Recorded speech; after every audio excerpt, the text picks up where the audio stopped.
Breaking news. A major shakeup is happening inside the Las Vegas Raiders locker room, and it's catching fans completely off guard. With training camp around the corner, some big names are sliding down the depth chart, and one rookie wide receiver is at the center of the conversation. But before we dive into the latest Raiders drama, take a second right now, subscribe to the channel, like this video, and turn on the bell icon so you never miss a single update about your team. Let's get to the breaking story. Coming in at number 10 on our off-season losers list is none other than Jack Bess. Now listen, this isn't about poor performance. In fact, everything coming out of camp says Bess has been solid, reliable, focused. So why is he on this list? Because the expectations were so much higher. When the Raiders took Bess in the second round, fans expected a quick rise. A clear starter alongside stars like Brock Bowers and Jacoby Myers. But now, the depth chart tells a different story. Right now, the top wideouts heading into camp look like Trey Tucker and Dante Thornton Jr., not Bess. That's a big shift, and it raises real questions about his role this season. The talent is there, but the opportunity? It's slipping. And Raider Nation, that's just the start. Because the deeper we go into this list, the bigger the surprise get. Let's move to number 9 on the list of Raiders offseason losers before training camp, and this one might surprise some people. Yakorian Bennett. Last season, Bennett quietly became one of the most consistent corners on the Raiders roster. Statistically, he outplayed guys like Nate Hubbs and Jack Jones. He showed flashes of real potential, aggressive coverage, solid ball tracking, and true NFL speed. So, why is he on the losers list? It's all about timing and regime shifts.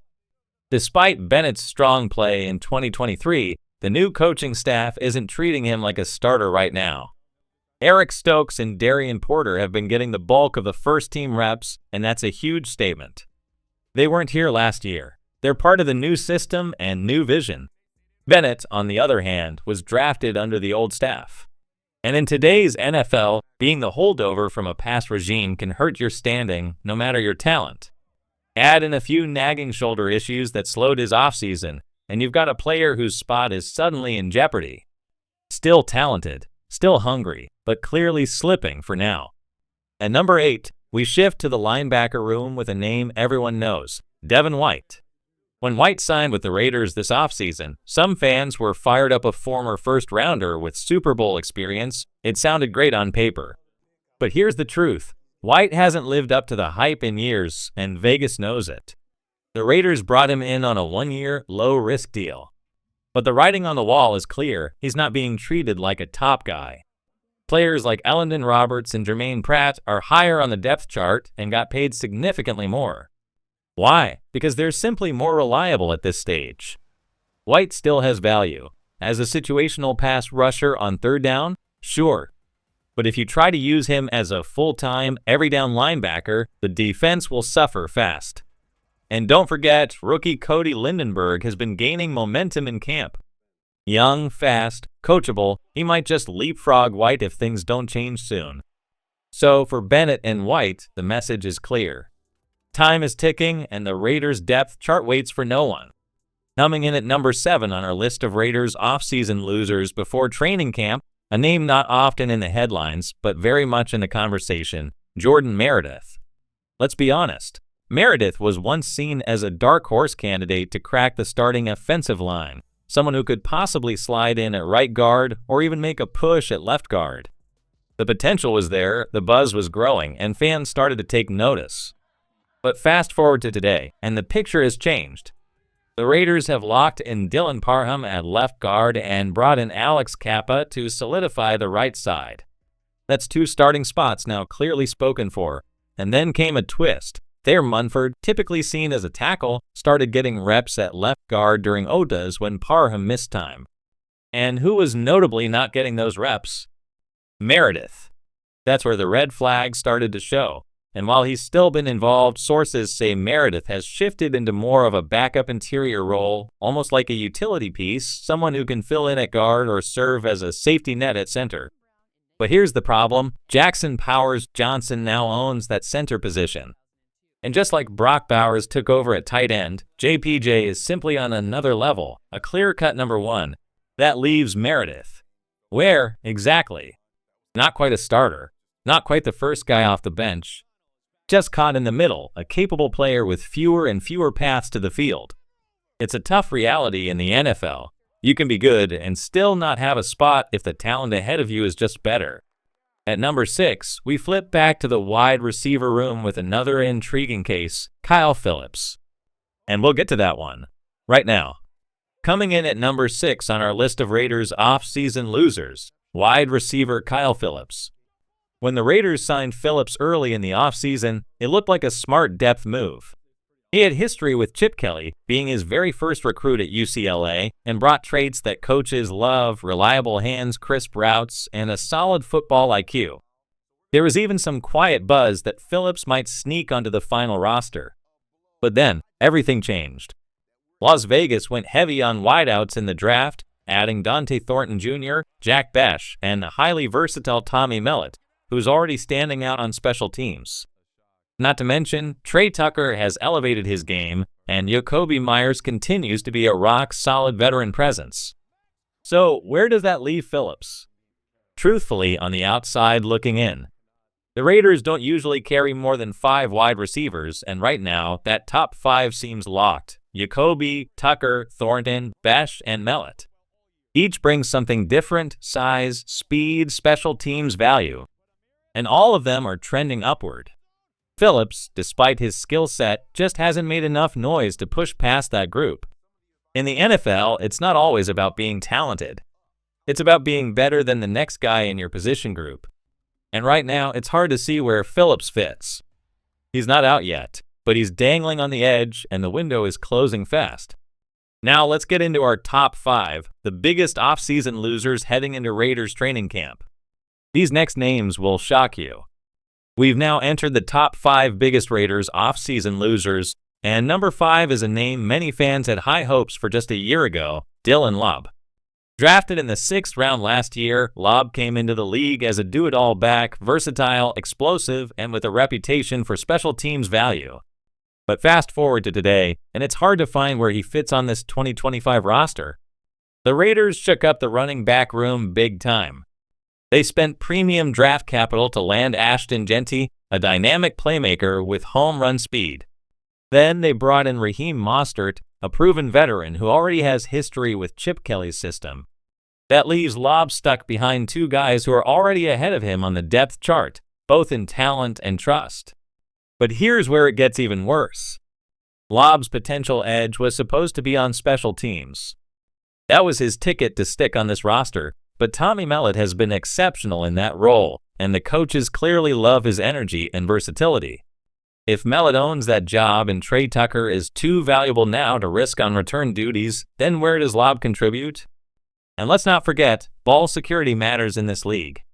Lobb had real issues with fumbles last season, and with a new regime in place, there's no margin for error. When a player from the old staff is falling behind rookies and veterans, it's a warning sign.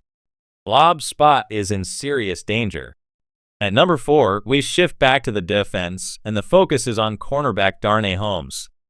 On paper, Holmes looked like a potential starter at nickel. He came in with ties to Patrick Graham from their days with the Giants, and that familiarity gave him a real shot. But something isn't adding up. Despite the connection, Holmes has not been consistently working with the first-team defense. Instead, Thomas Harper has been getting more and more reps at that critical nickel spot. And when a trusted defensive coordinator like Graham doesn't give snaps to the guy he's worked with before, it says a lot.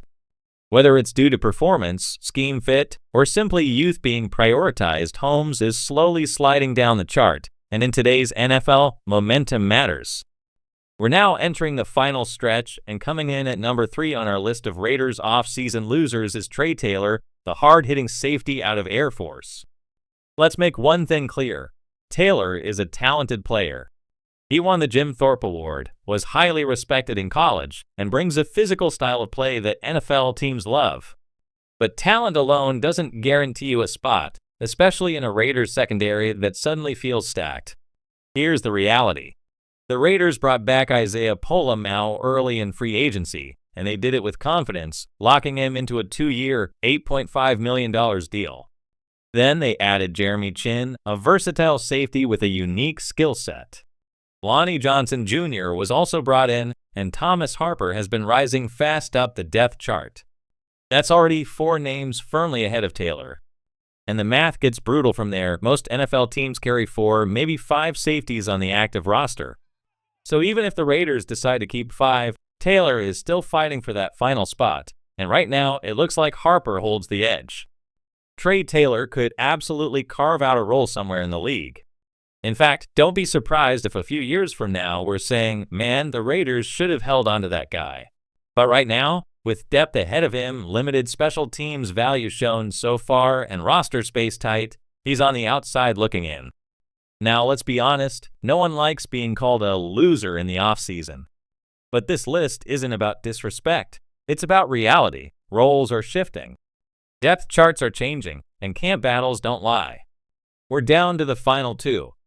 And trust me, the names in the top 2 will stun you. We're down to the final 2. At number 2 on our list of Raiders offseason losers, linebacker Tommy Eichenberg. Now look, Eichenberg is not a bad player. In fact, he's flashed some real upside during OTAs. A few reports even named him one of the most improved players in certain practices. But this is the NFL, and flashes aren't enough when you're fighting uphill against the depth chart. Eichenberg was drafted in the 5th round by the previous regime, and since then, the new staff has reshaped the linebacker room entirely. They brought in Jermaine Pratt, Elandon Roberts, and even Devin White, each with NFL experience and immediate value. But the move that really shifts the balance? Drafting Cody Lindenberg and handing him the green dot. In this league, the green dot isn't just a sticker, it's a statement of trust. It means you're the brain of the defense. And if Lindenberg is being asked to command the middle, that pushes Eichenberg into a background role he may not escape from. When you add it all up, the signings, the draft picks, the signals from the coaching staff, it's hard not to see the writing on the wall. Tommy Eichenberg is battling for a roster spot, not a starting job. And that makes him one of the biggest fallers heading into camp. But there's one name above all others, one situation that stands out more than the rest. Number 1. Christian Wilkins. This was supposed to be the crown jewel of the Raiders offseason. A tone-setting, game-wrecking defensive tackle who could finally unlock the full potential of players like Max Crosby, Tyree Wilson, and Malcolm Kuntz. Instead, we're staring at one of the biggest uncertainties in recent team history.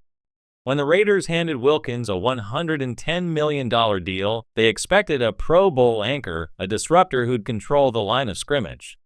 But whispers out of camp say the situation is far from stable. Wilkins has reportedly been in and out of a walking boot. There are rumblings he may need a second surgery. The team wants it. Wilkins doesn't. That tug of war has created doubt, frustration, and most importantly, uncertainty. You don't pay a guy $27 million per year to sit in rehab and hope. You pay him to change the identity of your defense. And if this injury drags into the season, or worse, affects his long-term explosiveness, this contract could go down as one of the most costly gambles the franchise has ever made. No one's rooting against Wilkins. In fact, if he proves everyone wrong and returns to all-pro form, Raider Nation will celebrate louder than anyone. But right now, the expectations are sky high. The health concerns are very real. And the risk is too big to ignore. That's why Christian Wilkins tops the list as the biggest offseason loser for the Las Vegas Raiders, not because of what he's done, but because of everything that's suddenly at stake.